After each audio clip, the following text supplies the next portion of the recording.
Welcome to ShireenACT's chat. Today we are discussing agent versus self-representation. It helps a lot being represented. The agents that want to take a cut of the work that you have found yourself. You can't send an email. You can't talk to that person. The level of your agent important to you. They are represented with these big agencies, but they don't get called in. Why don't you guys promote yourselves more? Be comfortable being uncomfortable, uncomfortable, uncomfortable. As always, you can follow me on Instagram, Facebook and Twitter. That's ShireenACT. I've got two fascinating guests with me today that are going to discuss their experiences of the industry so far and maybe any new experiences that they want to share with you at home and me, hopefully give us some new tips. But I'll let them introduce themselves now. Hello, my name's Nicoletta Barrett and I'm an actor, mum and writer. Hi, my name is Amirul Hussain. I'm a working actor. Lovely. So again, you'll see we are in Birmingham. Yes, my hometown. It's really nice to be back with people that I've collaborated with briefly in the past and hopefully more in the future, because I think Birmingham needs to be put on the map and there needs to be more happening here. I think we both, all three of us, agree. So yeah, thank you for sharing today with me, and it's nice to be back. So you've said a bit about kind of what you're up to at the moment. What would you say your current contribution to the industry is? Like what's your thing at the moment? Is there any work you've done currently or recently or coming up? What I've recently done, I've done a corporate video for Sainsbury's to do with mental health, which was a really, really interesting challenge because the person who was originally booked for the job pulled out, and my agent at that time put a call out through email saying that can anybody take on this job on the last minute, and I did not realize that I'd be throwing myself into a right deep end because it was a good hefty 6-page dialogued script within 24 hours. So helpful. Before that I did a little episode for The Lady Killer, which is soon to be on First Look TV. I think it's CBS Reality TV. I did a gig with them a couple of years ago playing a stalker. And they called me back and they said, we like what you did, we like to work with you again. So I did that, I think, just under a month ago. I've just been doing lots of self-tapes recently, and thankfully I haven't had to go like a mile far just for going for these auditions. Just been doing them all here at home, so that's kind of helped me. But yeah, I do these workshops on a weekly basis with Nicoletta at the Inspire Actor Studio in Digbeth, which is amazing. It's great. I find it unbelievably. I don't know how would you say it, Nicoletta? Like. It's a church. Build it and they will come. Yeah. It's not just about the technicalities of screen acting, is it? It's about positive mental health. And merely knowing what your intention is. Yeah, and about your purpose. I mean, it sounds really deep, but we do have really deep chats there. It's about what is your purpose as a human being as well. Have you ever asked yourself that question as an actor? I mean, not every week, but we do a lot of script work. We talk to a lot of other people. Michael Keogh just gives us a lot of industry advice, doesn't he? Yeah. And we meet and we get introduced, most importantly, to industry people, producers, casting directors, directors. And that's really productive, actually. That's actually productive because when you go to workshops, you have that hope that you'll be exposed to someone from the industry, and some of the workshops out there are good, but they don't have that platform at the end of it, which is kind of meant to be some sort of reward, or a navigation of getting in or stepping into the industry. If you don't get exposed to people who are in the industry, how will they know who you are and whether you exist, and whether you met people or not? You want to put your skills out there, and if you're not being exposed to them, does that make you, is it productive? Is a question that we should ask ourselves if we're participating in the workshop. So I think Touchwood, Inspire has been so good so far. And those people that come in, industry folk, are they a part of your course that you pay for, or is it? They're invited, and we showcase our work to them. But you don't actually have to be a part of the workshop to go to some of the extra workshops that are put on at weekends. It is a lot about demystifying the industry, because there's just stuff that you don't know until someone tells you. And it's about relationships. It's always about relationships. It's great getting business advice too. In my last episode we spoke a lot about, it was more, we were talking about musicality, but it was the fact that the music business, the business side of things, is really where you need to have your head screwed on, because a lot of the time with musical artists, they'll perform and not even be paid, or sorry, their song will play but they won't be paid unless they're physically there performing. So it's like the business side of anything, I think, is where you need to, like you said, be demystified and know what's what. But I know you say about building relationships. I mean, is that something you feel, being in Birmingham, you've had to build up, and what in terms of work, is there anything you're doing at the moment or have recently done? I've always had a relationship with the regional theatres, and I was doing theatre more so, but now, because of things like Inspire, I really want to go for more TV credits now. I think it does give more exposure. The industry has grown. I'm always learning more about all these things that are going on globally, and also what is coming to Birmingham as well, because there's been a lot of talk about Peaky Blinders being filmed more in Birmingham, how we can get more involved in that in the future. Will the writer of Peaky Blinders set up a studio? But it's actually the thing that I've learnt recently is, if I do have a base in London, if I do have a base in Manchester, what more can I do there? So it is about Birmingham, and I love my Birmingham actor friends. Me too. And community. It's very convenient to go to either London or Manchester, because you're literally right in the middle of both the ends of London and Manchester. We are the heart of England. Come to us. And that's what makes it so much more convenient. I mean, Birmingham is always going to be on the map, and I think a lot of companies have we're here. We're not going anywhere. We're not going anywhere, but I mean, a lot of things happen to Manchester. We're doing it here. And there's more happening. It is about... I think part of what we've been doing as well as actors is building a community. It makes it accessible. You're not having to then travel to London or even have to look online. You can just know that there's an event happening down the road or in your city.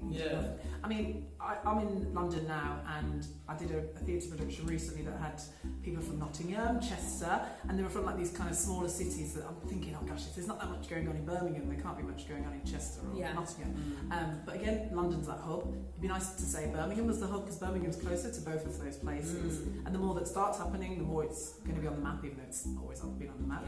And the more people will come there. And I think I've always been proud of being from Birmingham, and I always will be. But like you said, we make those communities, we make those connections, more people will think, oh, what's happening in Birmingham? I want to go see. So, and it's a really friendly, warm, supportive community of people, maybe because it is a bit smaller. Maybe there is more opportunity in that sense. But not as much we're very positive about it. You have to. Well, it's great to hear, and I'm glad that you've both been really busy. Obviously, we are here today to talk about kind of agents versus the things that we get ourselves. So a lot of the things that you've done so far, whether it be training or classes, networking events, or actual work, has that been something are you both with agents at the moment? Yes. I'm with an agent at the moment, and I think it helps a lot being represented, because it makes you look more serious. It makes you look more, employable to potential, clients who want to see you, who want to call you in the room. I think that helps you a lot. But at the same time, when you're non-represented and you're self-looking for work, I think that can be a challenge, especially if you're subscribing to loads of memberships to various casting sites. That kind of can be expensive, but at the same time you've got to see what works for you. I mean, for me at times, there have been years where I've used these casting sites and I've not really had any work, and then suddenly I've had 2-3 within a month.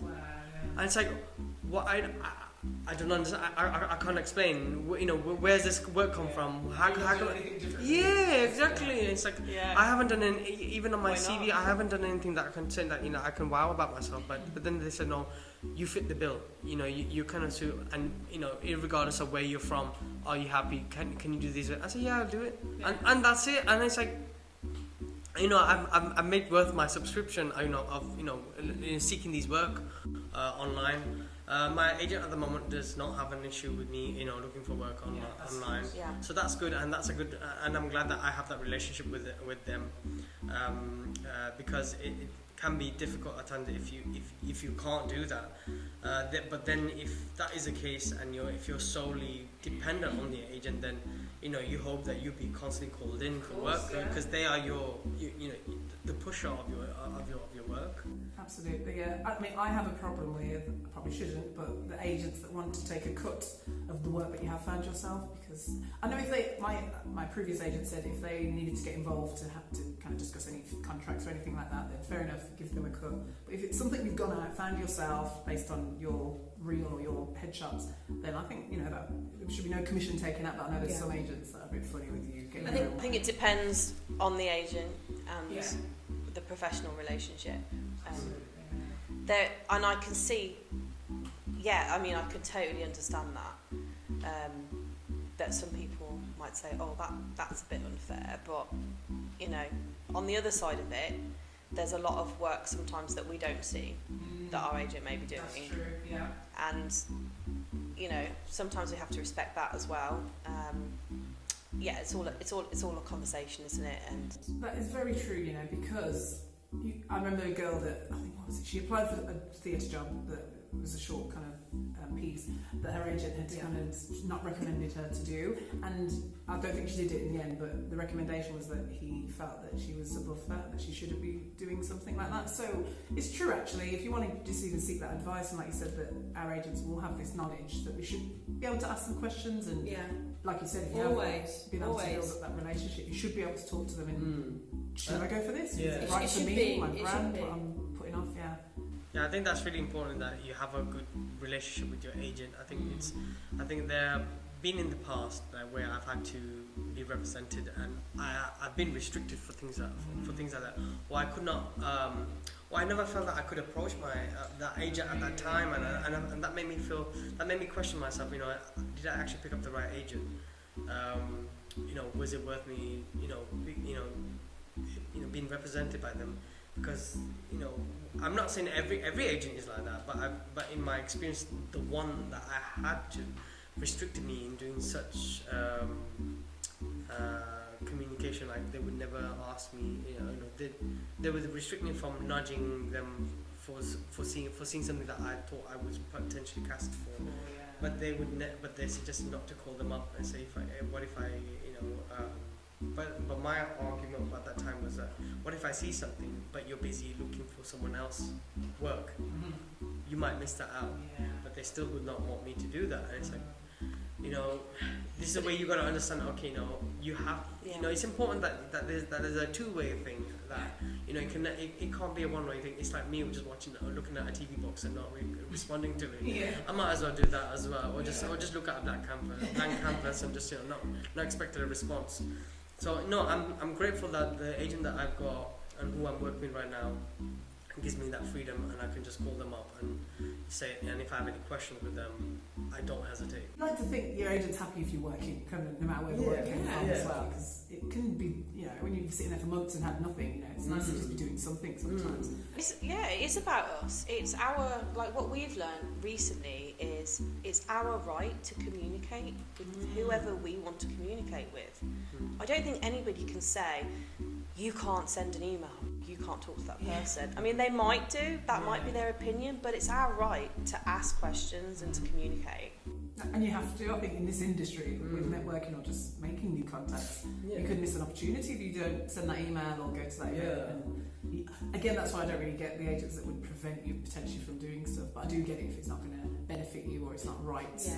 I guess for your brand or what you're trying to put across. But in terms of training or work that you've done, maybe recently or in the past, has that been something you've mainly got yourself or through your agent? How's it been for you, the balance? Actually, I do get work through contacts that I've made.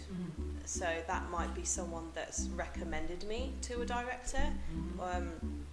It might be someone that I met through a writing group, and they also know that I'm an actor.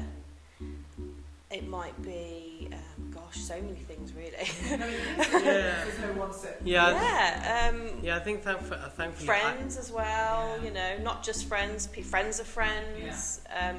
Facebook is great actually, and you never ever know. You might apply to something online, and it might be that you could have been doing better things with your time that day, but actually I never think like that, because there's always something to learn, as long as you've got the means to just keep going, pay your bills. You never know who you're going to meet. You just don't. And some of those things on Facebook, they turn out to be I got involved with what I thought was a short film for students, and it ended up being a training program for students that was ran by BBC Crew. And in the end, most of the students they had their moments where they would get involved, and then occasionally the crew would just step in and sort of mentor them, show them how it was done. So I ended up getting footage from professional people that way, which helped me a lot, because that's the best quality material on my show reel right now. Well, there we go. And that opportunity you could have turned down because you thought, it's a student film, I'm not going to bother with that. But sometimes these opportunities are hidden behind things. I went through, before I moved to London, I was at a stage where I want to apply for as much as I can, do student films, do kind of anything. I remember one week I drove back and forth to London doing this unpaid theatre show. It was just like the community chorus in the background on stage. But I was like, it's London, it's a theatre show, I've got to do it.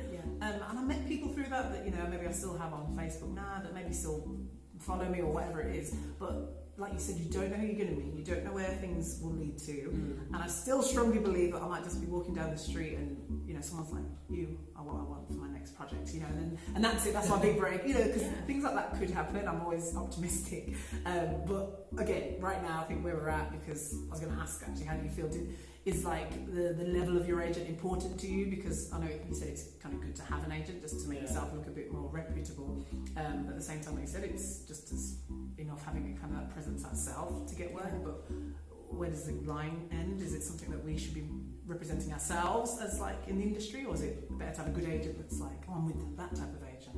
I went through a phase last year where I was applying to endless London-based agents, but you hear stories where they are represented with these big agents, but they don't get called in. So there's the other flip side, whereas you might have an agent who's much more proactive. And I see some of my good acting friends who are much more proactive because they got a very proactive agent.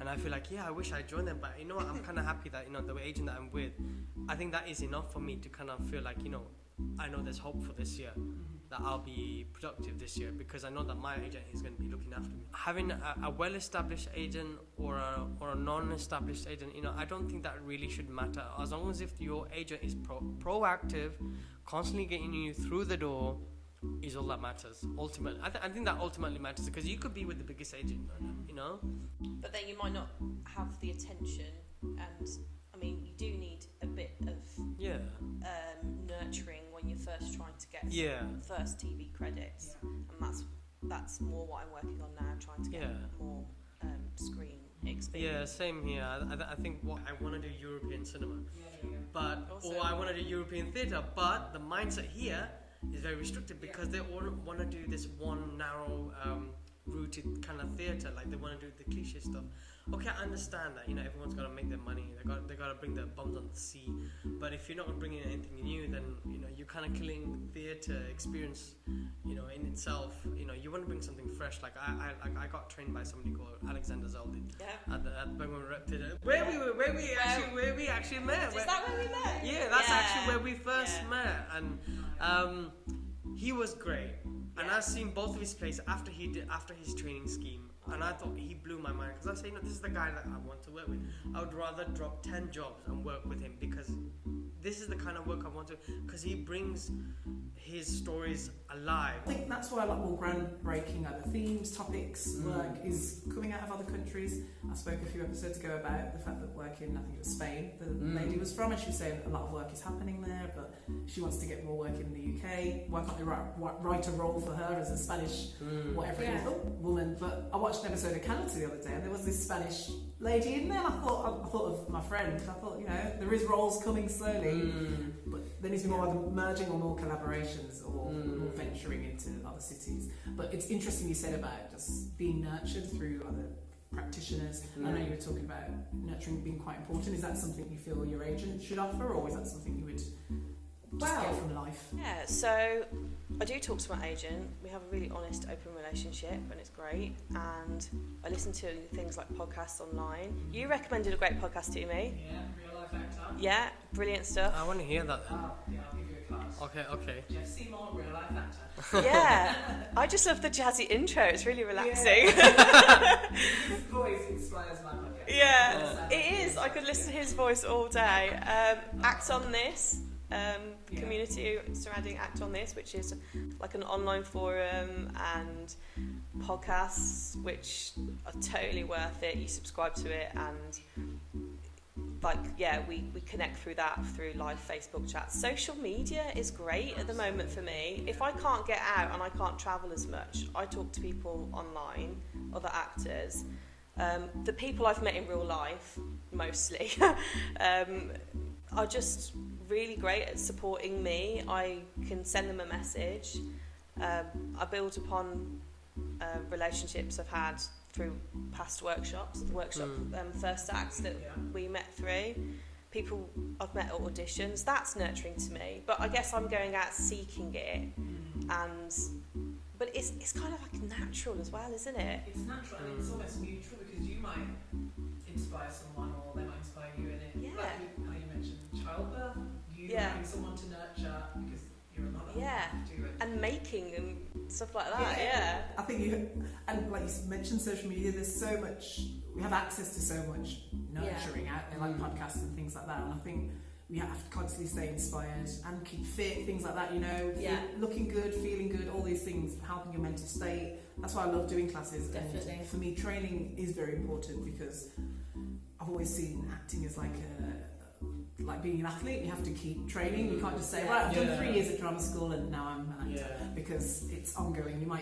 Life experiences will change how you think, how you act, everything. So, you know, being a mom, that's gonna, I don't know how it feels to have given birth, and that's gonna have nurtured you could nurture yourself, I guess, you know. I know how it feels now. Well, There's great groups actually.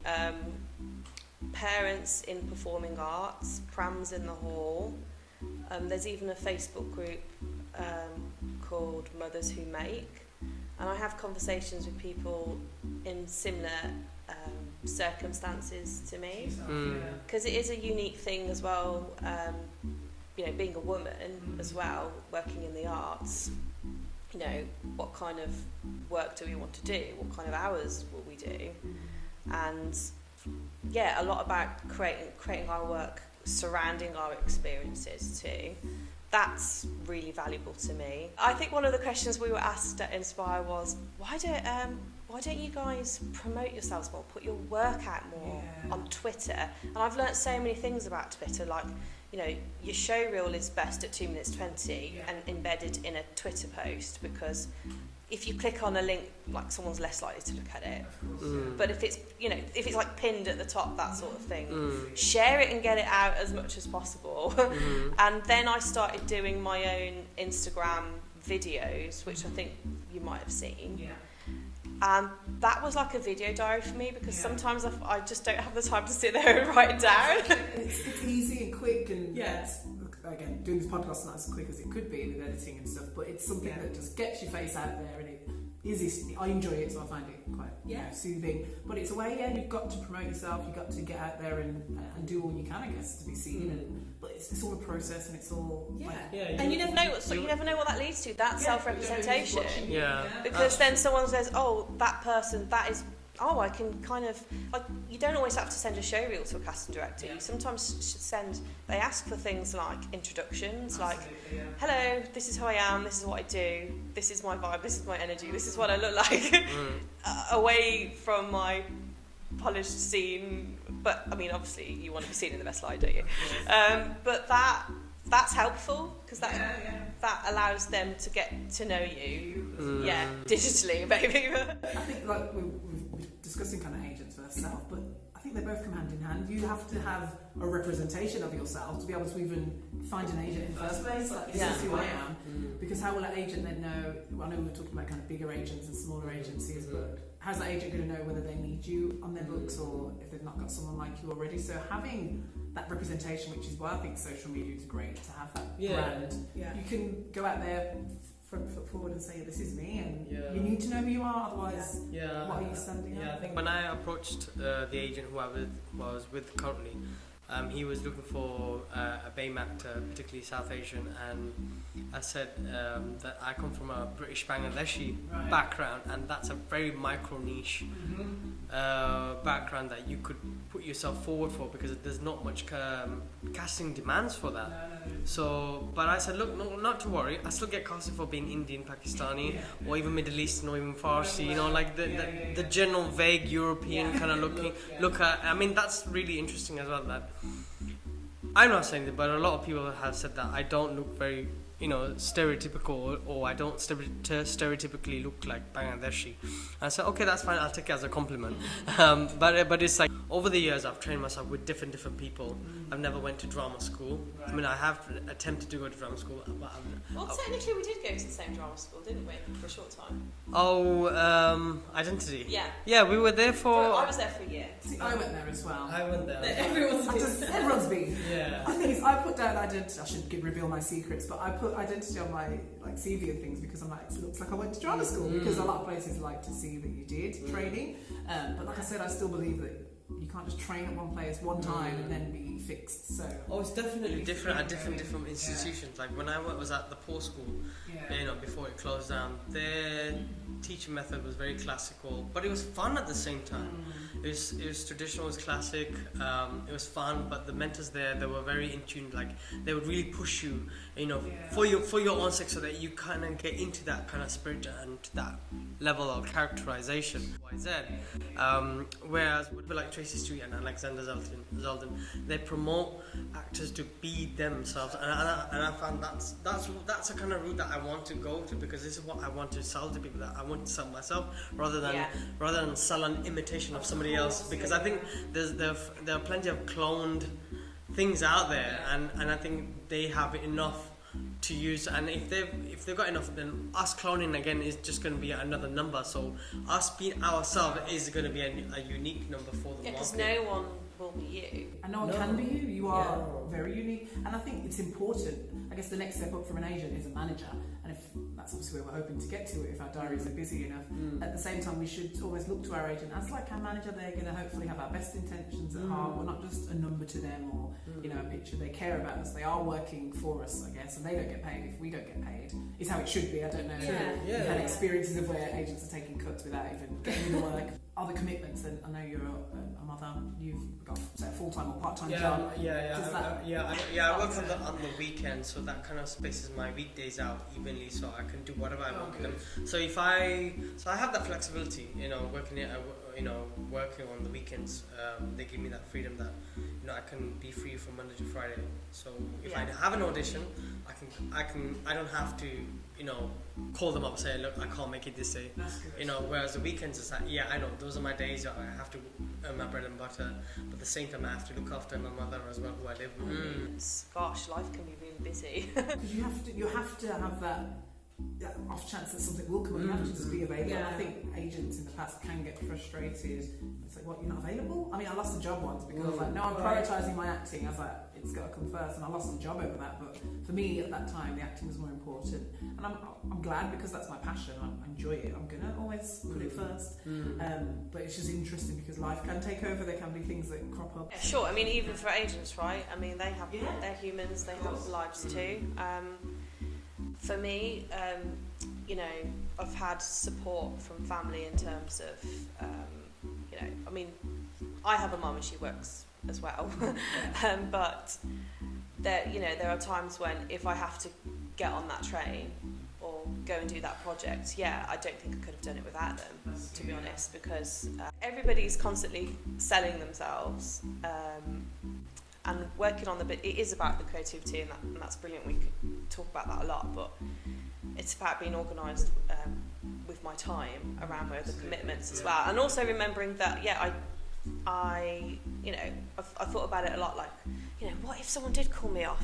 What if I did get that job, that pencil did work out, and I'd have to go to like America? Like, what would I do? And it's like, you know, we can overthink so much that we could almost talk ourselves out of things, but I just can't do that. Like, just take each day as it comes. That's part of the excitement. I mean, we're not in a job with certainty anyway. We're obviously comfortable with uncertainty. And I think you have, like you were saying, even just in terms of training, you have to kind of let go of any kind of preconceptions.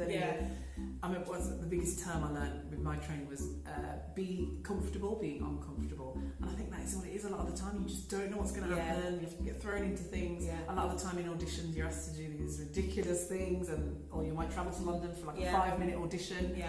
You just kind of thrown from pillar to post all the time. It's just being prepared for the unexpected at all times. But it's interesting that you both talk about how much work you've had, and like, I know we briefly spoke about being in certain locations. How has it been being in Birmingham? I mean, I moved, so you've stayed. I mean, do you have bases in London or Manchester, and how often are you? I think being in Birmingham has allowed me to be more of an actor, because this is where my base is. This is my support. If I have lived in London before.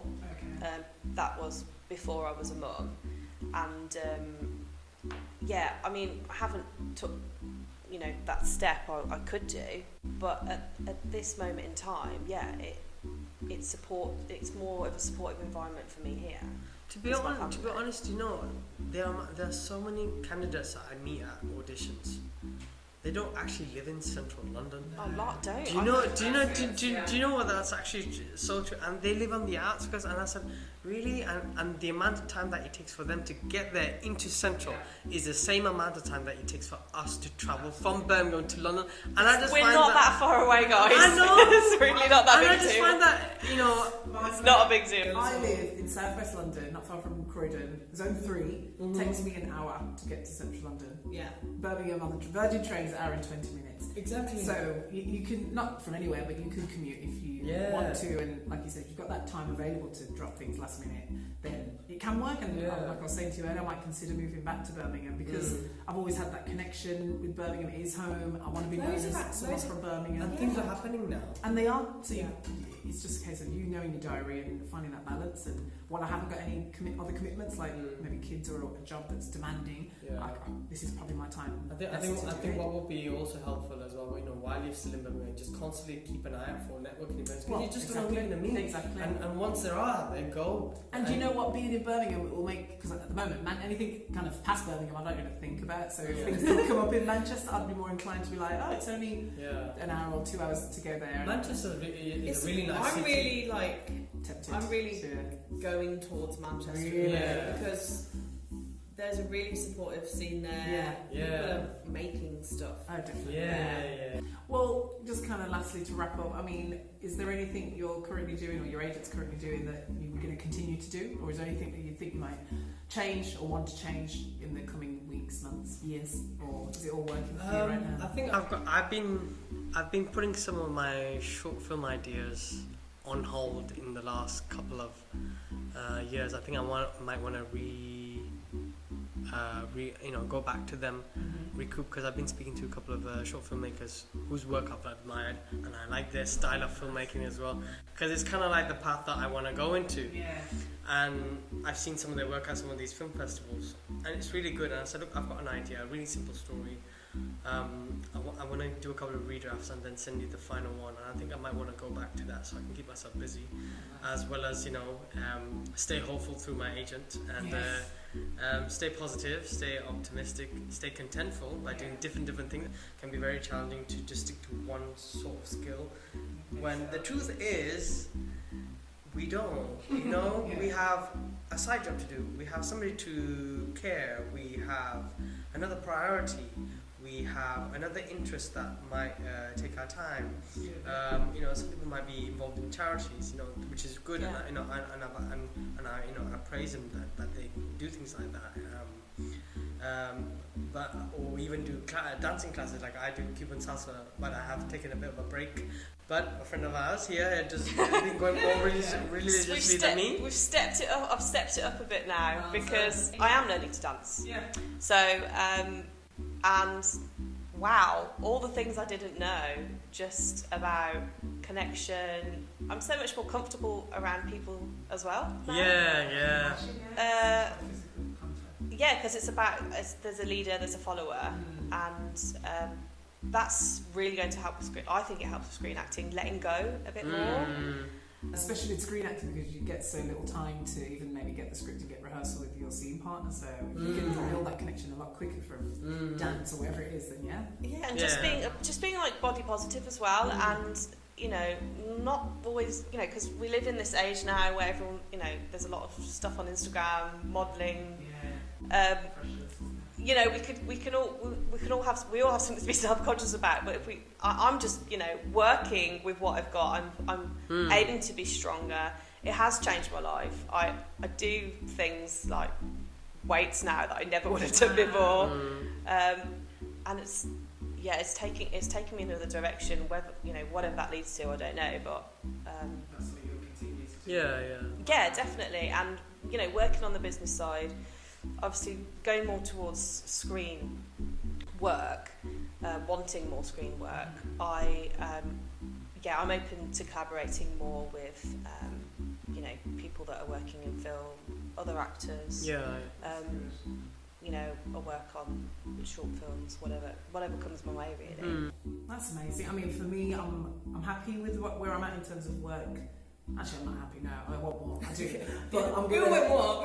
We do. But I'm content. But I want to push for more because I don't. I think it's still good though to be content. I think. You have to enjoy what you're doing. Otherwise, what's the point of living?